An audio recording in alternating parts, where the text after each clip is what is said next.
बहुत साल पहले की बात है। उत्ताल समंदर की लहरों पर एक विशाल जहाज बहता चला जा रहा था। उसका नाम था द साइलेंट मेरी। इस जहाज पर एक साहसी नाविकों का दल सवार था, जिनकी आंखों में नई भूमि खोजने का सपना था।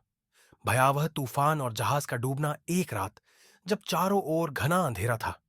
अचानक एक भयंकर तूफान उठा। तेज हवाएं चलने लगी और विशाल लहरें जहाज को हिला रही थीं। नाविकों ने जहाज को बचाने की पूरी कोशिश की, लेकिन कुदरत के सामने उनकी हिम्मत काम नहीं आई। एक विशाल लहर आई और ओदू साइलेंट मेरी समंदर में समा गया। भूतिया जहाज की दास्तान समय बीतता गया, लेकिन दाद साइलेंट मेरी की कहानी लोक कथाओं में जिंदा रही। लोग कहते थे कि पूर्णिमा की रात को वह जहाज फिर से सतह पर आता है और उसके डूबे हुए नाविकों की दर्द भरी चीखें अब भी समंदर में गूंजती हैं। साहसी नायक रॉबिन सालों बाद, एक युवा नाविक रॉबिन अपने दोस्तों के साथ समंदर में मछली पकड़ने गया। अचानक उन्होंने दूर एक अजीब रोशनी देखी। जब वे करीब पहुंचे तो दंग रह गए। वह तो साइलेंट मेरी था। यह असंभव है, एक दोस्त घबरा कर बोला। जहाज कोहरे में लिपटा हुआ था और बिना किसी नाविक के अपने आप तैर रहा था, जैसे कि कोई भूतिया ताकत उसे चला रही हो।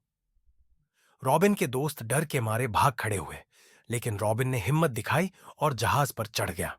जहाज के अंदर का रहस्य, जहाज के अंदर हर चीज वैसी ही थी जैसी डूबने से पहले थी। पुराने नक्शे, टूटी हुई नाविक टोपी और जंग लगे कंपास। लेकिन वहां कोई जीवित व्यक्ति नहीं था। बस हवा में कुछ फुसफुसाहट और दबे हुए रोने की आवाजें गूंज रही थीं। तभी रॉबिन की नजर एक पुराने डायरियों के ढेर पर पड़ी।